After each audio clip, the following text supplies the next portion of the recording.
Assalamualaikum warahmatullahi wabarakatuh. Perkenalkan, nama saya Nabila Nur Islamia. Di sini saya akan membacakan opini saya mengenai mental health. Menurut saya, mental health atau kesehatan mental merupakan suatu penyakit yang kebanyakan tidak dapat diprediksi oleh diri sendiri. Kesehatan mental sama pentingnya dengan kesehatan fisik. Seseorang seringkali tidak menyadari bahwa kesehatan mentalnya sedang terganggu. Mental yang tidak sehat dapat diakibatkan oleh banyak hal, mau itu dari trauma masa lalu atau keadaan di lingkungan sekitarnya. Seseorang yang memiliki mental yang sehat akan merasa bahwa hidupnya baik-baik saja. Ia dapat menggunakan potensi dalam dirinya secara maksimal untuk menghadapi suatu masalah yang menimpanya. Tapi sebaliknya, seseorang yang memiliki mental yang tidak sehat akan lebih emosional dalam menghadapi suatu masalah, seperti pola pikir yang berlebihan, emosi yang tak terkendali, dan perubahan suasana hati yang dapat berubah-ubah. Kesehatan mental merupakan hal yang penting mulai dari anak-anak, remaja, dewasa, bahkan lanjut usia. Kesehatan mental atau penyakit mental sangat sulit dibedakan karena tidak adanya tes yang dapat menunjukkan secara langsung bahwa ada yang salah pada kesehatan mental seseorang. Kesehatan mental sangat berbeda dengan kesehatan fisik yang dengan mudah bisa dideteksi karena adanya gejala pada tubuh. Sedangkan kesehatan mental tidak dapat dideteksi karena beberapa kesehatan mental tidak menimbulkan gejala. Kesehatan mental tidak seperti kesehatan fisik yang langsung bisa diobati berdasarkan gejala yang dialami, tetapi kita dapat menggunakan cara self-diagnosis, di mana kita dapat mendiagnosis diri sendiri berdasarkan pengetahuan yang dimiliki dan gejala apa yang biasa kita rasakan. Setelah itu, konsultasikan ke psikolog agar mendapat penanganan yang lebih baik. Tetapi, masih banyak orang di luar sana yang merasa takut untuk datang ke psikolog. Mungkin karena ia merasa cemas dengan pendapat orang yang ada di sekitarnya. Karena kebanyakan orang menganggap bahwa orang yang pergi ke psikolog berarti memiliki gangguan jiwa.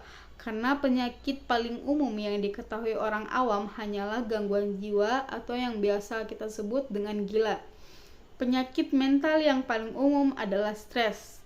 Stres biasanya diakibatkan oleh beberapa faktor yang dapat memicu stres, yaitu faktor keuangan yang dimana pengeluaran lebih besar daripada pemasukan, faktor lingkungan sosial, faktor percintaan, dan beberapa faktor lainnya. Stres mengakibatkan penderitanya mengalami tubuh yang gemetar, telapak tangan dan telapak kaki yang terasa dingin, mulut yang terasa kering dan sulit menelan. Stres dapat mengakibatkan depresi bagi si penderita. Seseorang yang mengalami stres dan depresi berat dapat berakibat fatal, seperti mengakhiri hidupnya sendiri dikarenakan si penderita merasa tidak berguna dan sia-sia untuk hidup. Stres diakibatkan oleh ketegangan dan depresi diakibatkan oleh perubahan suasana hati.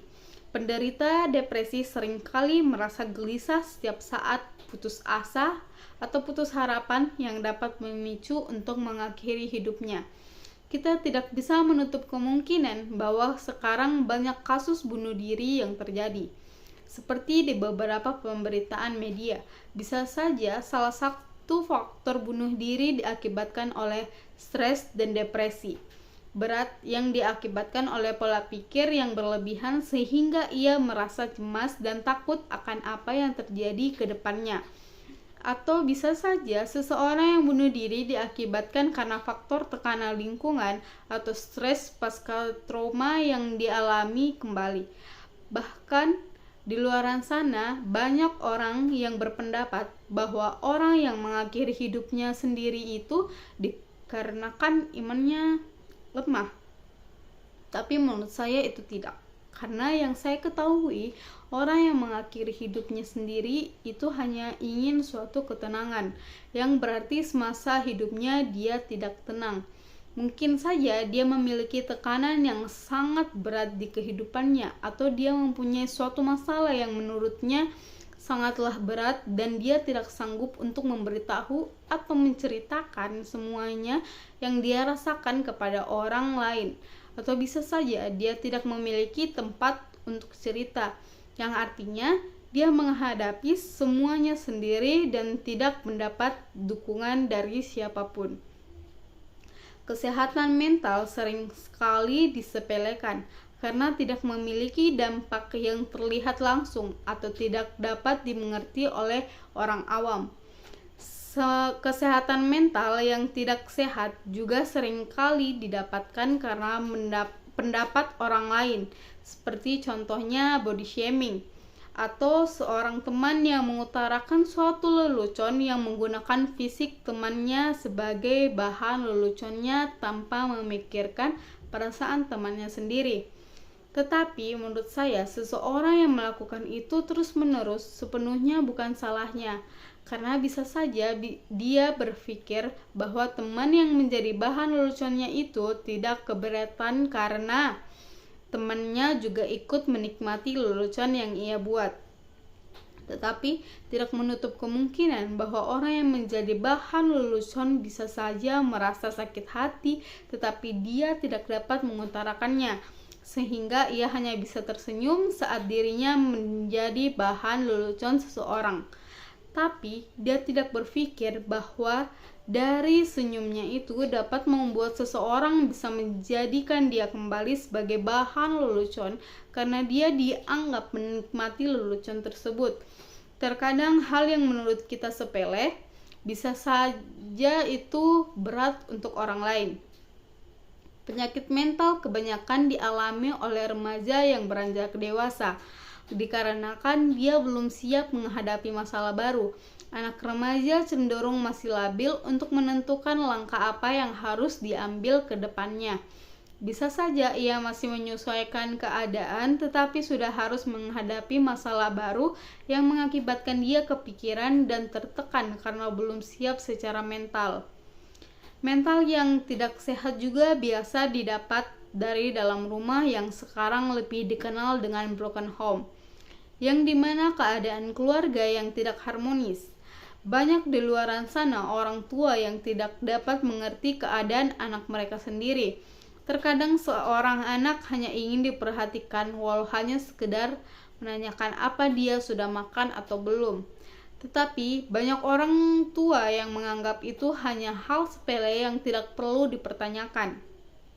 Kebanyakan orang tua di luar sana menuntut anak mereka untuk selalu bisa dan dapat menguasai semuanya. Sebenarnya itu tidak menjadi masalah. Terkadang mereka lupa setiap anak mempunyai batas kemampuan mereka masing-masing. Seperti yang kita ketahui bahwa banyak orang tua yang sering kali membanding-bandingkan anak mereka dengan anak orang lain tanpa ingin mengetahui atau mencari tahu serta melihat kemampuan anaknya sendiri. Masih banyak orang tua yang lebih mementingkan egonya dibanding mementingkan keinginan anaknya sendiri. Orang tua terkadang menuntut anaknya untuk dapat menguasai semuanya, dapat mencapai kejuaraan seperti peringkat kelas tanpa ingin menemani proses untuk mencapai itu semua, sehingga anaknya hanya dapat melakukan semuanya sendiri, berjuang sendiri untuk mendapatkan juara kelas sendiri. Mereka hanya ingin mengetahui hasilnya saja.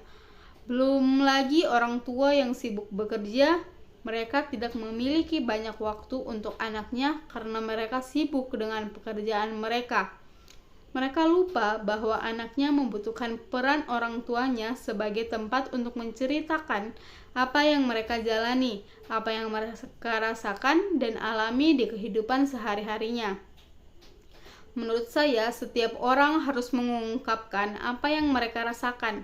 Kita tidak harus menceritakan apa yang kita rasakan kepada orang lain, tetapi Kita dapat mengungkapkannya melalui tulisan atau rekaman suara pada handphone, dan lakukanlah apa yang membuat kamu merasa nyaman.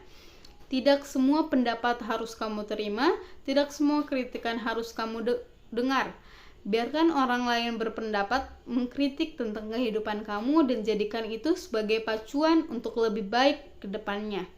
Buatlah dirimu bahagia dengan tidak mendengarkan perkataan yang dapat membuat dirimu lemah. Tetap sehat dan jangan lupa menangis. Karena menangis dapat membuat seseorang merasa lebih lega, tapi menangislah secukupnya saja. Ibaratkan kehidupan seperti kita bermain sebuah game, yang dimana semakin tinggi level yang kita capai, maka akan semakin rumit yang akan kita hadapi. Tetap semangat sampai mencapai level terakhir. Oke, baik, sekian dari opini saya. Wabillahi taufiq wal hidayah. Wassalamualaikum warahmatullahi wabarakatuh.